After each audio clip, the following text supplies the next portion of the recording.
ఎప్పుడెప్పుడైతే ధర్మం క్షీణించునో, అధర్మము ప్రబలునో, ఓ అర్జున, ఆ సమయంలో నన్ను నేను భూలోకంలో సృజించుకుంటాను. ధర్మాత్ములను కాపాడటానికి, దుష్టులను నిర్మూలించటానికి మరియు ధర్మసూత్రములను తిరిగి ప్రతిష్ఠాపించటానికి నేను ఈ లోకంలో ప్రతి యుగమునందు అవతరిస్తాను. నా యొక్క జన్మ మరియు కర్మల దివ్య స్వభావాన్ని ఎవరైతే అర్థం చేసుకుంటారో, ఓ అర్జున, వారు తమ దేహం విడిచిపెట్టిన తరువాత తిరిగి జన్మనెత్తవలసిన అవసరం లేదు. వారు నా నిత్య శాశ్వత ధామానికే వస్తారు.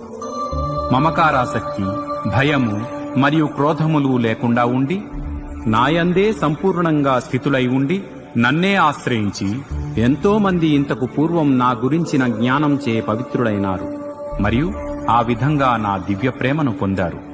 నాకు ఏ ప్రకారంగా మనుషులు శరణాగతి చేస్తారో నేను వారికి ఆ విధంగా ప్రతిస్పందిస్తాను.